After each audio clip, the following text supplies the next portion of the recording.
So, welcome to our CIS Session 2. Before we begin, I'd like to acknowledge the Anawa people, the traditional custodians of the land where the University of New England stands, and pay my respects to their elders past, present, and emerging.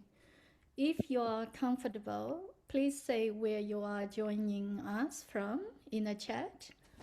Now I'd like to introduce our wonderful presenters.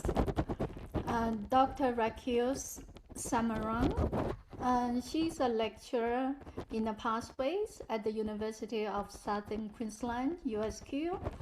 Her research is on academic numeracy, student transition, and cross-disciplinary learning support in higher education. And she is collaboratively leading the development of an evidence-informed academic numeracies framework to embed numeracy across curricula and learning development. Across her teaching and research, she has a strong interest in developing inclusive, evidence-based approaches that support student confidence, engagement, and success in STEM disciplines. And another presenter is Debi Howarth. Debi is an advisor to the World International Group, a Singaporean education as business company, and is the chair of the Governing Council of Outward Bound Vietnam. She's a researcher, co-investigator at USQ, presenting widely on academic numeracies and student success. Her work focuses on student learning, and she initiated and co-authored chapters of the open textbook Academic Success. Debi is an active member of AALL and our former vice president of our AALL Association. And she founded the AALL Mathematics Advisors Special Interest Group. So Linda won't come to join the session today, so I won't take the time to introduce her. Now I'd like to hand over to Raquel and Debi. If you'd like to comment or ask a question, please put it in the chat, and Debi will monitor the chat. And now, Raquel and Debi, I'll leave everything to you. Thank you. You want to get started, Debi? Yeah, sure. So thank you, everybody, very much for your welcome. Today we are, as you know, presenting on what we're calling the Academic Numeracies Framework, or the ANF. And our work proposes that this framework, as a tool designed to support the systematic embedding of academic numeracy across tertiary institutions, will really support the multidisciplinary approach that we have to numeracy in universities. And this work is part of a bigger research project, and we're hoping very shortly to be able to deliver a mature, tested, and a trialed framework, both static and interactive. And we'll talk to you about the interactive component today. Thanks. So I don't need to read that to you, but basically we're just going to talk a little bit about how we're defining academic numeracy, the Academic Numeracies Framework itself. Raquel's going to take you through an illustrative application of the framework in the nursing discipline. And then we're going to ask you about feedback for us because, as I said before, we want to mature this model and also talk to you about the interactive version, which Raquel has been working very hard on. I cannot claim any ownership of the interactive version whatsoever. Very good comments. So academic numeracy defined. Look, I'm sure you've all got your own definitions of academic numeracy, but I think at the outset, it's this thing around being confident and competent in mathematics at university and to be able to apply the mathematics in a context. So it is broadly understood as a generic or a general life skill, if you like, But as I've said, we like to define it a little more precisely. And one of the features of numeracy is this interdisciplinarity, and that's central to this work. And of course, advisors such as yourselves operate across programs, across faculties, and this places mathematics itself directly in an applied context. Although foundational mathematical skills may seem very similar, each discipline has very distinct mathematical cultures, and those of you who are mathematicians will know that. And it requires staff such as yourselves to engage with both meta-knowledge and disciplinary discourse surrounding skill development. So why academic numeracy? Well, the demands around academic numeracy evolve alongside societal expectations, and every now and then it just pops its head up, that and literacy and all sorts of other things. Yet we know that many students come into university completely underprepared, and for adult learners, engagement with maths extends beyond the technical competency very much into the affective domain. And I know there are advisors here whom I've come across in the past who are very au fait with things like mathematics anxiety. So even when students, our research has found, possess mathematical knowledge, that low confidence, that thing around anxiety, can actually impede application. So therefore, we would say that numeracy entails not only the application of mathematical knowledge, but the demonstration of confidence, developmental competence, of course, and critical awareness. And when there is a misalignment among those elements, e.g. high objective numeracy with low self-efficacy or vice versa, we see poor mathematical transfer and broader adverse life outcomes, unfortunately. So the framework supports systematic multidisciplinary curriculum embedding, mapping and targeted support to help overcome some of this. What are the challenges? Well, we know we all have students who come into our programs with gaps in basic mathematical foundations.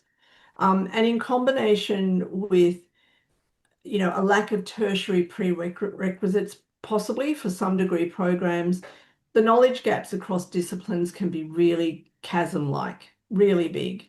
And in combination with transition to the tertiary environment, which is difficult for the best of students, and it forms that little liminal space between work or school and university study. And that space is littered with the students' expectations of university, concerns over their gaps in knowledge, and the reality of what their actual skill base might be. So our research shows that both academic and learning support can also be fragmented with misalignment to what a program is expecting, what students can achieve, and as I said before, those knowledge gaps that exist.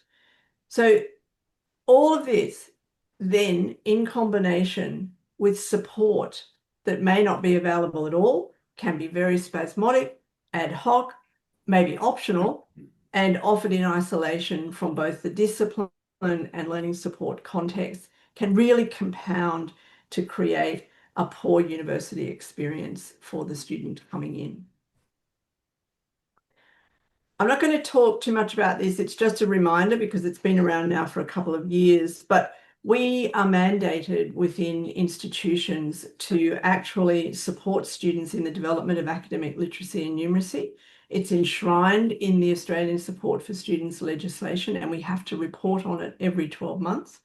So it is really important, we think, to create the right environment to scaffold that learning and the mapping of the learning. And that's where the framework comes in very nicely to meet the legislated requirements.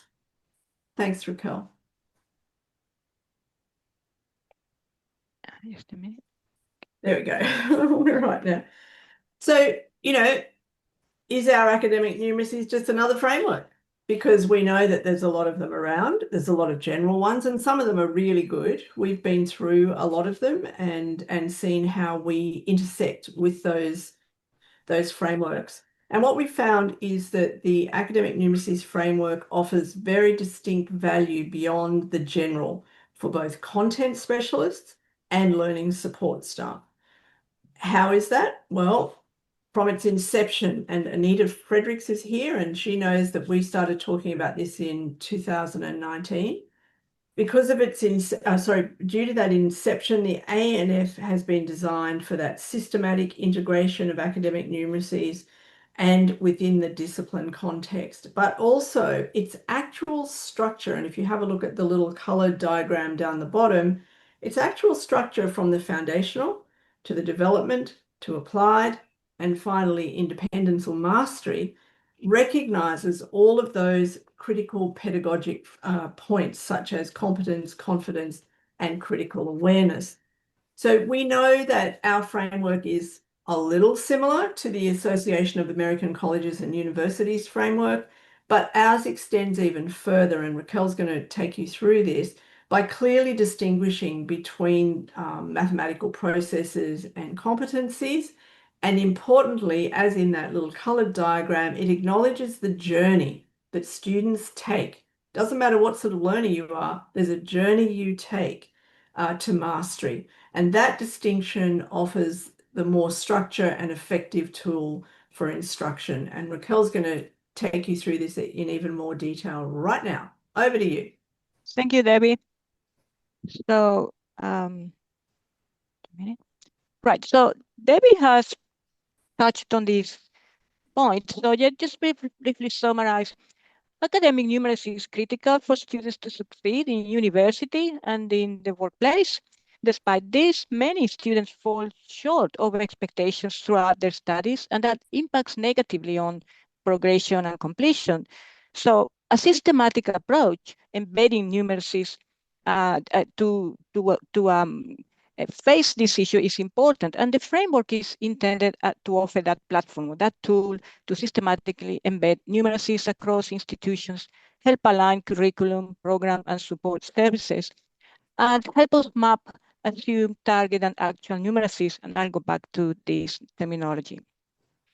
The project is in progress. We are employing an action research approach and mixed methods, and have developed a conceptual design of the framework, which I'll present today, which already contains feedback from academics and practitioners via focus groups that were conducted. We have also an interactive version to facilitate use.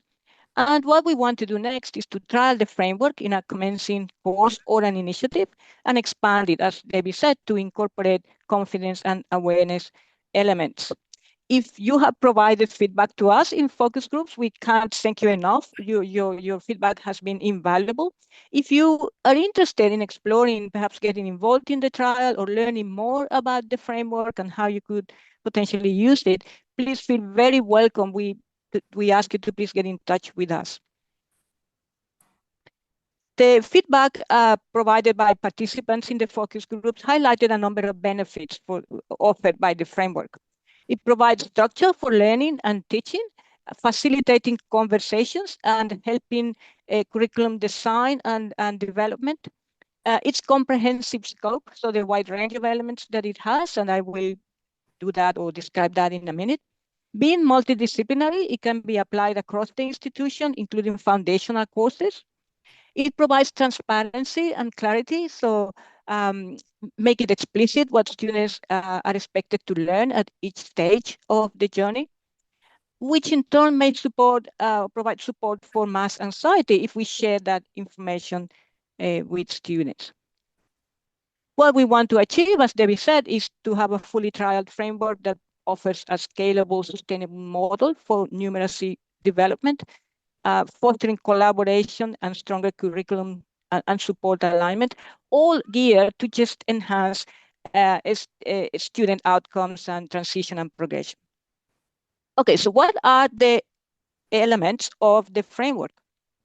So it incorporates the stages of problem-solving process of what happened when we are solving a process, solving a problem, or reasoning mathematically what we do. The mathematical competencies that we employ when we are engaging with these processes, the numeracy levels reflecting the proficiency that is increasing as students develop numeracy. And finally, a descriptor that tells us what students are expected to be able to do for each competency and numeracy level. So I'll go through these elements in more detail. First, when we are solving a mathematical process, we typically formulate the problem, translating a contextualized or real-world problem into mathematics, arriving at a problem that has sufficient structure to be able to solve it using mathematics. Then we employ mathematical procedures, definitions, etc., rules to find the solution, checking that my method and my intermediate solutions make sense. And then having obtained the solution, we have a look and reflect and judge whether the solution makes sense and then present it to others, potentially. To follow these processes, we employ a number of competencies or cognitive capabilities that are actions that are taken by individuals, people who have learned these skills within a specific domain, which can be a topic, a mathematical topic, or a disciplinary application, and that are dependent on what in society or a culture is considered to be a competent action. So these competencies, the ones that are included in the framework are these ones. So when we are solving or working mathematically, we employ communication skills to understand the problem, the questions, the data that have been given to us, and communicate how we are working through this problem and the solution. Mathematizing refers to translating the problem into the domain of mathematics, understanding or arriving at a mathematical model that guides the solution, and then understanding the validity of the answer. Then we work through different representations of data, maybe tables, maybe a graph or an equation as needed. We decide how we're going to tackle this problem, devise some strategies and reason that my strategies are right and that my working through is correct. And we've used mathematical rules, language, knowledge, the language of math to solve the problem, aided by mathematical tools as needed. So you can see out of all of these competencies, the one that we typically associate with doing the math is one of them, using the mathematical rules and knowledge, etc. But all the others are also important and impact on students being able to use what they know. So the framework treats them all in the same footing. So moreover, you can see that if we concentrate now on the problem formulation only, all the competencies we generally use. We need communication to understand the problem, form a mental model of what I need to do. We simplify the situation to be able to arrive at a mathematical model, understand different representations of mathematics, plan my method, how I'm going to solve this problem and justify what I'm doing, and express the problem in mathematical notation, all ready to go to get into the solving stage, using tools as necessary. So you see all the competencies apply for this stage and for the others as well.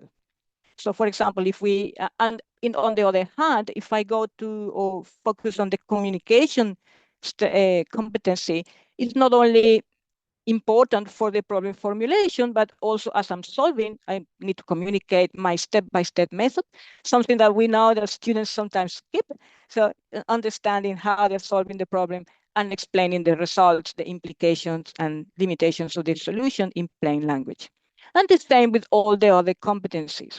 So this means that we can form or compile a 2-by-2 table that contains for each competency and process how that competency helped me achieve that stage.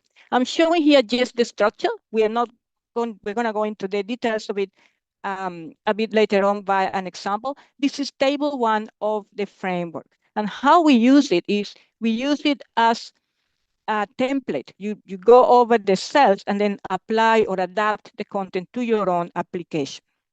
And we're going to do examples of that. The next element of the framework is the numeracy level, reflecting the level of proficiency of students as they become numerate. And we characterize it with 3 domains. First, the contextual domain. So whether the focus is on first on learning the mathematical topics and then being able to apply it into some disciplinary context.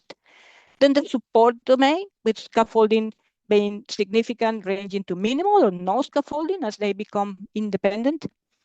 And then the technical domain, the level of depth or sophistication in the use of numeracy from basic to expert application. Okay, just a second. Yeah. So with these elements, we then define 4 numeracy levels. The first 2, foundational and developing, refer to being able to solve problems within a topic of mathematics, with scaffolding going from significant to limited as students develop numeracy skills or technical skills from basic to sound. And finally, the second 2, the last 2, applied and independent, focus on a discipline application with scaffolding ranging from some to independent and numeracy depth from sound to sophisticated. So this is some characterization of the proficiency. And finally, the framework provides a descriptor that tells us for each competency and numeracy level what students need to be able to do. So for example, that includes the actions, what they need to demonstrate, the target and purpose of the actions, and any additional information that helps to clarify. So for example, students should be able to interpret graphs and tables for the purpose of finding arriving at a mental model of the problem with following direct instructions, something like that. So we can also compile a table with competencies and how these competencies look like, how they look like for each of the numeracy levels. This is table 2 of the framework, and we use it by selecting the appropriate level for your application, whether yours is a foundational course or an applied course, how far along it is. So, so what we're going to do next is I'm going to use some of the concepts that I have described for a simplified application in nursing. So here we also recognize or differentiate 2 different skills, the foundational skills that students are expected to bring when they enter the course. So for an nursing application, this is just examples, right? Typically could be manipulating fractions, proportions, rounding, converting units, working with worded problems, etc. And then the target numeracy, the ones that they learn in the course. So here it could be calculating volumes of medication or capsules, applying typical rounding conventions, etc. So the course that we are going to imagine that we are working with is a typical course with a learning objective, very simplified of accurately performing calculations of oral medication dosages of tablets, providing tablets. In a real application, you will have more information, more learning objectives, and also study materials, etc., that you can use to guide your decisions. And we're going to work with the target numeracies. Just a second, this arrow. Okay, so the first step is what target numeracy level we want to adopt. So if this is an entry-level nursing course, we say, okay, I'm going to aim for the applied level, which is the lower of the 2 disciplinary numeracy levels. That seems reasonable. And then the assumed level would be 1 below, which is the top of the math focus level. So students have done the basic math and now I'm turning to applying those that information or that knowledge to nursing.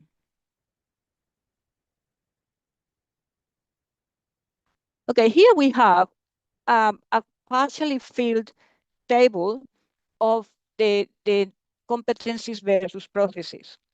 So as I mentioned before, I know you haven't seen in detail the standard table, but I'm hoping that we can go through some of these entries and that will give you a feel for what the table looks like. So here we have the formulating, solving, and interpreting stages and the competencies in the different rows. Some entries are already there.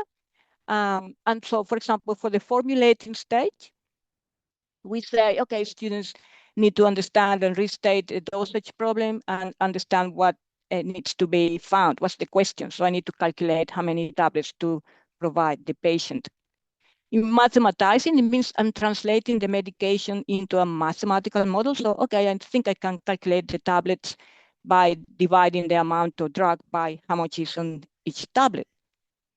And we are using symbolic language by defining quantities, appropriate symbols, and the equation that I'm solving, the formula, and I'm using a calculator. So that's what we know so far.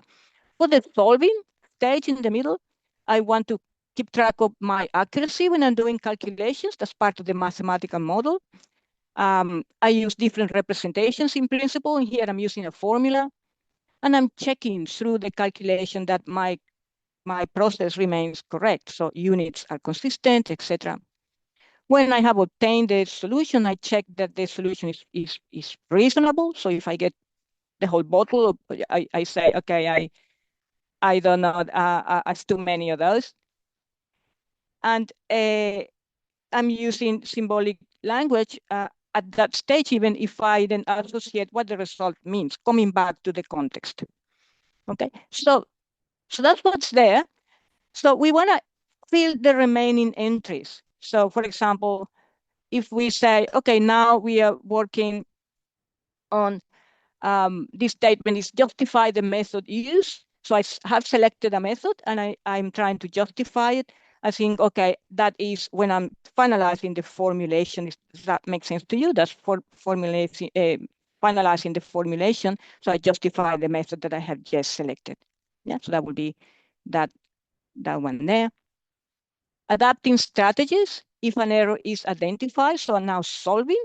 Feel free to add it in the chat if you think you know where you would put it, and so we can have perhaps a bit of a discussion there that way. No, that's all good. You can please put your entries there where you would go. This is a table that you adapt to your application, so you make it yours in a sense with your own wording, etc. So adapting strategies means I'm in the middle of solving and something has gone wrong. So that is an application of devising strategies while in the solving stage. Yeah. So the next one, it's explaining the step-by-step working clearly using correct terminology. I don't know about you, but that is something that I keep stressing or encouraging my students to do because they sometimes are a little short on that. So it's about being able to explain your process. So that's communication while solving. Yeah. And next one, planning your calculation steps. So how am I going to solve this problem? So I guess that would be you are still planning your steps. So you are in the formulation and you are devising your strategies. So this is how I plan to solve this problem. Okay. Yeah, some mathematical language. Yeah, it's unrefined. That's right. Yeah. Now, interpreting graphs, charts, and answers in the clinical setting. So I already have a solution. So I'm, for example, marking on a graph those that I have found. So this is being able to work on and flexibly change through different representations. I used a formula, now I want to put that on a graph. So that would be kind of my representation skill at the end of the process. Yeah. Yeah, is that if you have comments to make, the chat is very good. I'm trying to keep an eye on that. Next one, you are using tools correctly to perform calculations or measure values, etc. So this is using different mathematical tools to help you with the process of solving. So that would be the one in the middle there.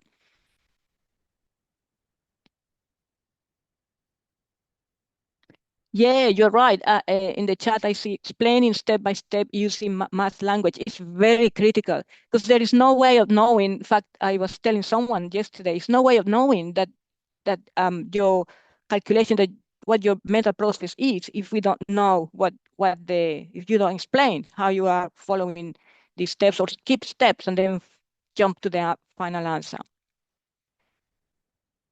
Yeah, so this is one relating the result back to the medication context. So what the result means is the number of tablets per a given dose, and assess the domain of validity of the solution. For example, if my precision is only half tablets, then I would need to make sure that the answer is expressed that way. Yeah, so I can't tell someone you need to get 1.2 tablets, and then the person, that belongs to something that could be dangerous or imprecise. So that is the working with your math model. Yeah, at the end of it, what the result means conceptually and precision and validity. Then choosing the right representation for the problem. So in principle, we could have used tables or a graph, some other way to calculate these dose, but I have selected a formula. So that's choosing representation or working with different representations and choosing one. Finally, carrying out the calculations. So this is one step again. We are following, but now we are finding the answer in this step here. And explain the results clearly in words, like this calculation means I had to give 2 tablets to the patient. That's a step that also at times we need to stress, right? It's very important that the student tell us what this result means. That's right. And I like that idea in the chat that treat the math questions like an essay. I think you're onto something there. I really like that. Okay. Reflect on whether the method was efficient and whether another approach was possible. So you found the answer. Then you say, could I have done something different? It took a lot. Can I, a long time or something? Or could I have done it differently? That's reflecting. So that's devising strategies at the end.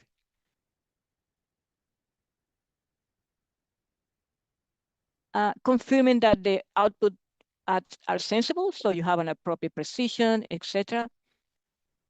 So that would be when you're using tools. So that would be your final step there. So you can see how, if you look at something simple, like I need to calculate how many tablets to give a patient, look at all of the things that in principle, the students need to be conversant with. Okay, so this is the way in which we try to foster the numeracy development, right? So we can use the table like that, but we have done more to help to facilitate use. And so that will be the next thing that we are going to show, which is we actually have an interactive version that you can use to step-by-step employ this method. It's easy to use. We think we will hear your feedback on that. It also gives you a summary of the foundational concepts and guidance. But importantly, you can create and download your own application that you can obtain in editable form, and then you can edit some more, make it part of your materials, etc.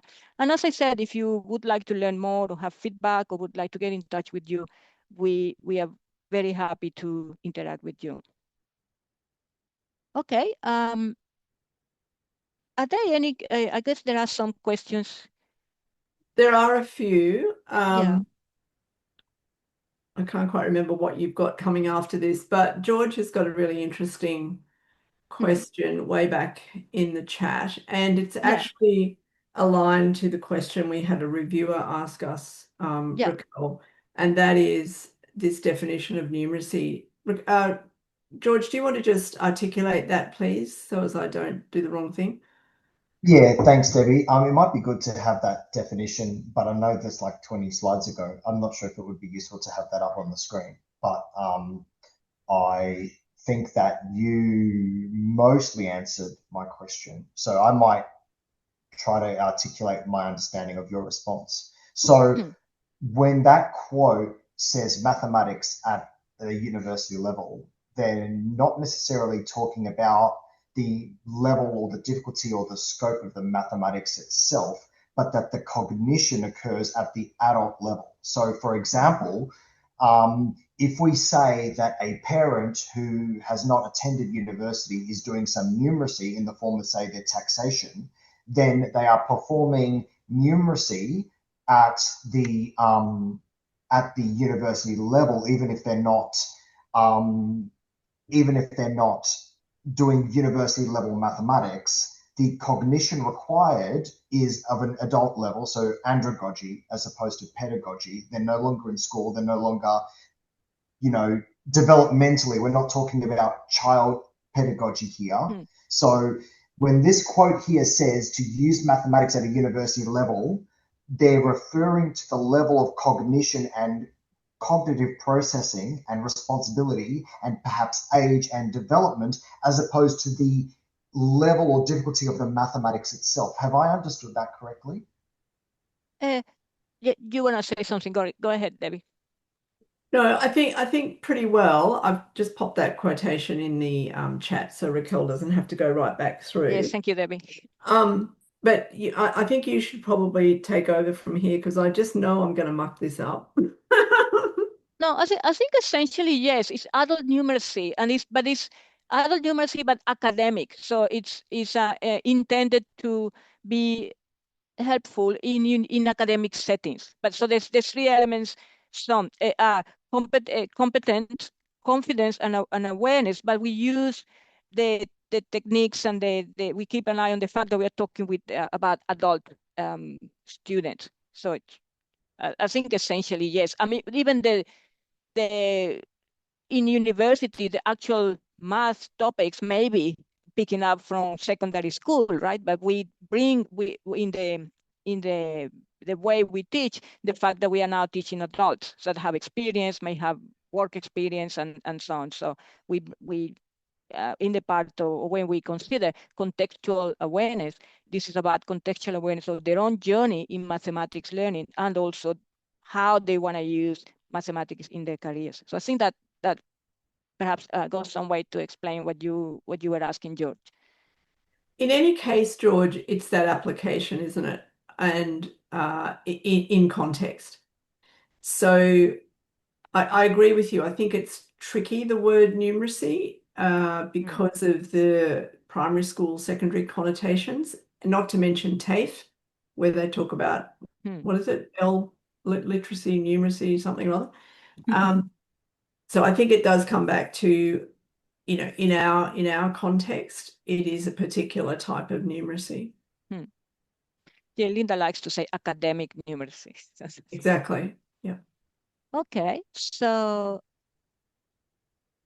I just want to see if there are comments there. So maybe James had a comment, but I think we've sorted it out. Have we, James?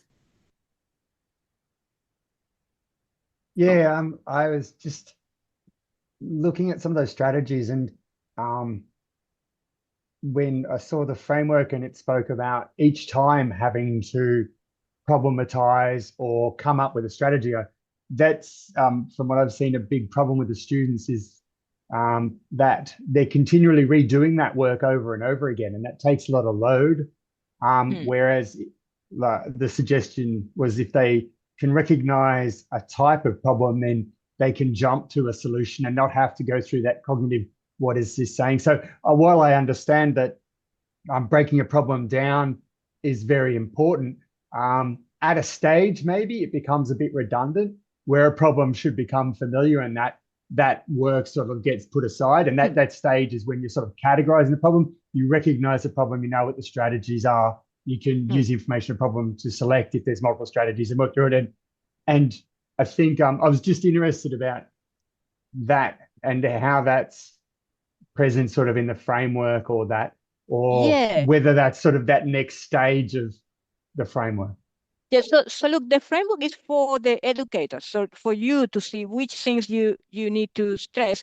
And even though I have build all the table for this example, yes, the framework gives you the option to say, I'm going to do a subset of those because they are the ones I'm going to focus on. So you may decide, okay, students already know how to devise strategies in this kind of problems or so on. I need to focus more on communication or on judging or showing steps. You can do that, and in that case, you would work with a subset. That's perfectly fine. And I mean, we are not suggesting that you go and make this table like that available to the students. Like this is a tool for the educator. Raquel, But maybe. Yeah, that's fine. Thanks, Yeah. Jane. Maybe without jumping in too soon, if we opened up the framework sure. itself, the Yeah, interactive, sure. So we go back. might help to illustrate your point a bit too. Yeah, so this is the interactive version. Debi, if you could please put a link, because you can actually I open have, it. it's already You have? in Oh, there. excellent. Yeah. Thank you. I don't see it yet in the chat, but that's probably me. It is there. Okay. Oh, yeah, I can see it there. Okay. So you can open the framework yourselves. And as you can see, we are saying there, sorry, I got the obstruction here, that the framework is intended to assist teaching academics, learning advisors, and academic leaders that are seeking to embed or support the embedding of numeracy into courses, programs, and initiatives, right? The middle part here contains, on the left, a link to the interactive tool, so you can jump in directly if you so wish. This is what we are going to do in a minute. In the middle, you can explore the framework, so the tables that I have shown there, and you can download a static version of it too. On the right, you see examples, including the nursing example I have gone through. And over here on the bottom part of this panel, you have a step-by-step guidance on how to use the framework. If you go, the lower part here has some folders or accordions with background information. So you can open this and then you get a version, a short version of it. If you want more information, you can click in the link here and then it gives you a more complete version with references and so on. And you can also use the left-hand side buttons to jump to the one you want directly. So what we're going to do is we are going to open the interactive framework, this left panel here. And you can just see, before you go on though, can I just ask if people have been able to open that link? I was able yes, to. please. Yeah. All good. Let us know if you have any issues. Great. All good. Thank you. I can see. Yeah, thank you. Okay, so on the top part of this, you see step one, we select a competency, one of those. So you say, okay, communication, and the table, which is the entry for communication of the table one, the processes versus competency table fills in. So you can then look what it is that this competency is about for each of the problem solving stages. So you can explore that. And then you select a numeracy level. What level of sophistication, so to speak, I'm aiming for? So foundational, for example, and then the entry, the table row populates as well. So this is your background information in interactive form, right? You can say, okay, now I want to see representation and I want to show the applied level. Oh no, it's just too high. I want to do the developing level and so on. Whatever you select, so that's the background information. So you go back and forth. You can deselect things. If you, last one, if you click in here, it will deselect things and you can then click again and begin the process. The step 3 is where you can enter your information. So I'm working on intro math, and notice that whatever I have selected appears here in red. So communication, I selected foundational. If I go back here and I want to do communication and reasoning, maybe there are the two things I want to work for now for this class or for this preparation, this workshop, whatever I'm doing. So you can see, and then reasoning is applied level. So you can see they appear in there. So you know what you are selecting. You can put in here your learning objectives and your topics. You can write in here, and then you write inside the box what you want to do. So, students need to be able to understand the table with data, because that's what I'm going to work with, understand the data in the table, and something like that, blah, blah, blah. Now, I have pre-prepared, so pre-done one version for you, because I'm really terrible typing in real life when I'm being recorded. So this is one version. So I've done something here simplified, but you can see this is an intro math course about comparing numbers. Week 1, I'm going to do the real number system, operating with negative numbers, etc. This is a real class, right? But it's a simplified version. So I have filled in some details here, as you can see. So explain what needs to be done to solve a problem that has negative numbers and fractions, translate the problems into a formula, representation using graphical representation of fractions, translate to a mass form, use the number line, etc. So you can kind of fill it in fully or a subset of it, depending on what you want to do. Once you have done it, you're happy with your table, you can come back here and say, no, I made a mistake, I want to go back and select another level. You can do that as well. You then click here, the summary of selections, it tells you what you have selected. And if you click on this summary, download summary button, then it downloads a Word version for you. So that is editable, and you can continue working with. And again, I have saved one. So if I click that, this is what you get. So you can see this is the same output, but it's in Word format, except that it embedded it in an HTML, not to have to go to Word now to show you. But you get a Word document that you can use for your preparation of your classes, or to do more work and use it as a tool. Okay, so essentially, this is the interactive one that I was working with before. Do people have people been able to play with it a little bit? Are there any questions?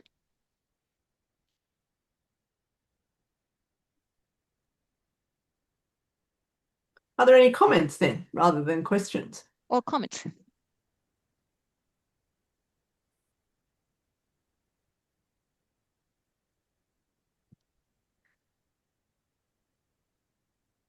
Steve has asked, is the framework connected to any approaches for collaborating with discipline academics or using AI to adapt the framework for particular contexts? So I might just answer that first part. Yep. Any approaches for collaborating with discipline academics? Steve, the idea of the Academic Numeracies Framework way back came out of another framework I developed at Griffith University, which was around academic literacies. And the point of, the exercise is to be able to speak with the academic, if you are an advisor, and to have that conversation around, this is what you've noted as your request for me to come in and work with students. You've asked me to look at reasoning and argument within these learning objectives. Here's what it's going to look like. Are we landing where you want to land?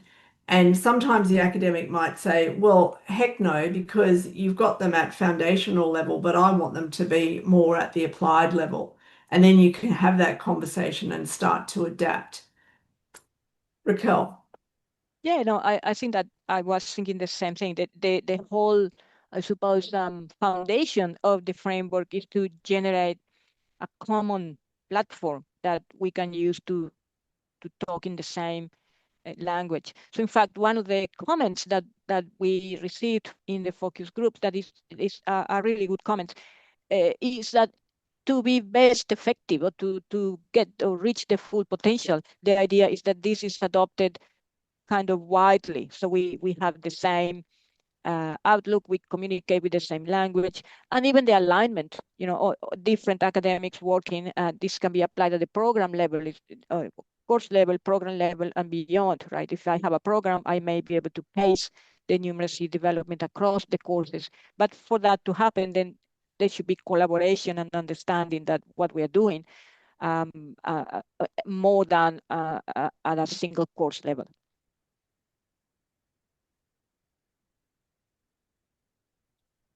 All right. So I think I have responded a few things. If you have any feedback on the interactive tool, hopefully you have been able to open it and click around a little bit. Let us know. The other question Steve had was around AI to adapt the framework. Yeah, we did get that comment actually in a meeting we had, and there was the suggestion to use an agent to help us. I think that comment was to help users use the framework, but I guess it could also be implemented to enhance the framework itself. Yes, has been mentioned. Yes. The other thing we have in mind, but this is going to take a lot more work, I think, I'm speaking now as a teacher, is around developing a student-friendly version, so as they can assess themselves. Similar to something that was produced years ago in information literacy by Sconal, I think it was, SCONUL. Yeah. Thank you. Oh, I see, Anna. We haven't used it in a teacher education course. And if this interests you and you, yeah, we are as I said at the beginning, we are at the stage of doing a formal trial, and so to check the usefulness of the framework, how it can be employed to guide the curriculum and or teaching. And so yeah, we'll be really happy to hear if you are interested in that. And thank you. I'm trying to remember the name. This comment very good. Is I'm going to have a go at using it. Great. That's what we want to hear. Thank you.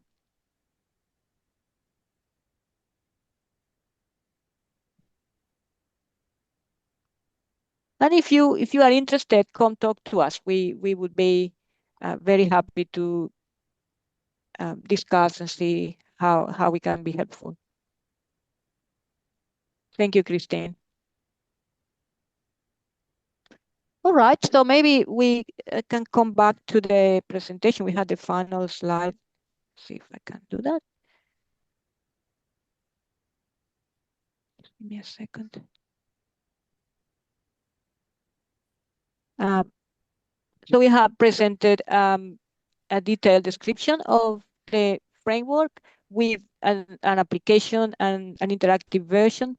We are thinking in the near future to do a trial on a commencing course, and later down the track incorporate other elements like confidence and more fully the contextual awareness elements. So we are happy to talk to you, as I just said, and the QR code there will take you to the place on the framework where you can provide feedback. So if I go back to the presentation here, you can see on the left, you can go through, look at the tables, read about the framework structure, but over here, there is also a place where you can provide feedback. So if you use, this is intended, if you use the framework and have a view, can provide us some feedback on your user experience, that would be really useful to us. And we will be also doing some invitation, a bit more formal invitation to provide feedback to us on this, because we are really interested in making this useful to you. So if you have feedback for us, we are very keen to hear it. Okay. I would like to perhaps thank, we've only got a couple more minutes. So if you've got any more questions, this is your last chance to get them in. I noticed quite a few people are leaving now. They've probably got to get on to their next meetings. But I would like to very much thank Raquel and Debi for their work today and for sharing all their work with us. All is going to try to give more attention to numeracy in the future, and this is a good step. This was also a presentation at the conference last year, and our next CIS in August will be another conference encore where we will have 2 different groups presenting on the way their teams are using AI chatbots to develop students' skills.